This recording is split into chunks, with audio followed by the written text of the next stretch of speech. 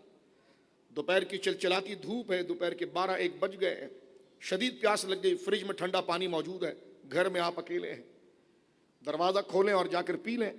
لیکن کون سی ایک ایسی یاد ہے، کون سا ایک ایسا ڈر ہے، بلکہ میں ڈر نہیں کہوں گا، کون سا ایسا لحاظ ہے، کون سا ایسا لحاظ ہے جو آپ کو روکتا ہے؟ وہ رب کا حکم ہے کہ میرا رب دیکھ رہا ہے.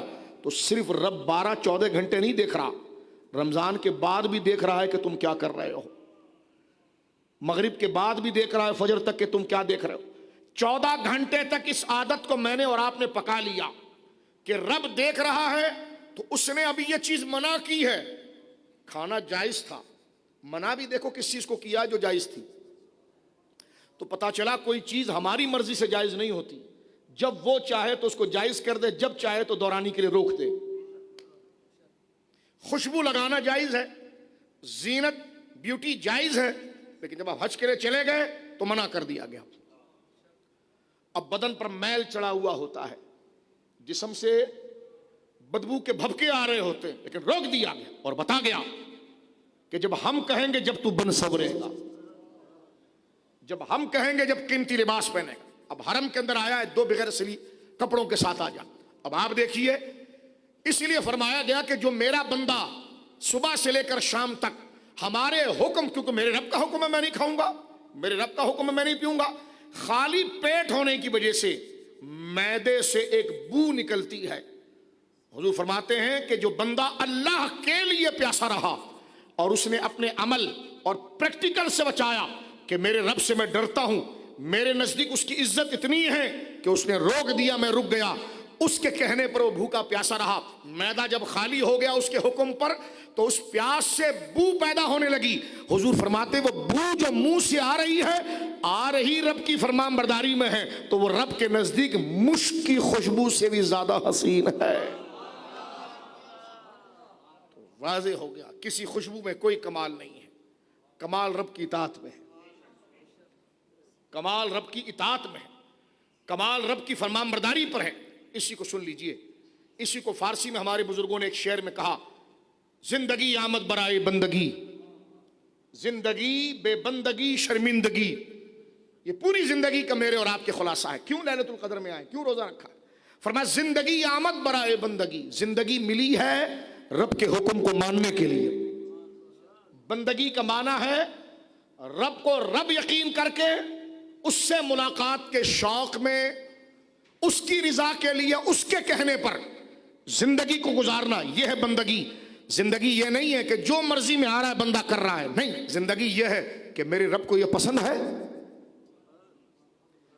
میرے رب کو یہ پسند نہیں ہے، شریعت کو یہ پسند ہے، شریعت کو پسند نہیں ہے، یہ ہے بندگی. فرمایا جس نے اپنی زندگی اس قانون کے تحت گزارا، یہ بندگی ہے.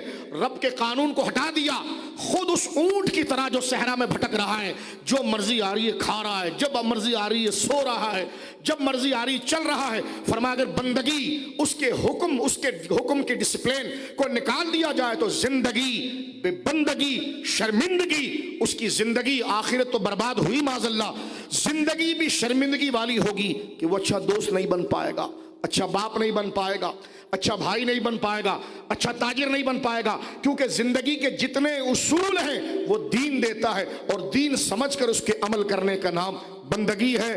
بندہ مومن وہی ہوتا ہے جو کھاتا ہے تو پوچھتا ہے میرے رب کو پسند ہے، اس کے لذیذ چیز اس کے سامنے ہو، لیکن کہا جائے یہ شریعت میں منع ہے، وہ چھوڑ دیتا ہے. کوئی بندے نے رات بھر اعتکاف کر کے وہ نہیں کمایا جس نے ایک دفعہ حرام کو چھوڑ کر وہ نیکی کما لی. اطاعت کا معنی ہے حکم کو فالو کرنا. ایک ہے اطاعت اور ایک ہے اتباع. سن لیجیے آہستہ آہستہ آگے.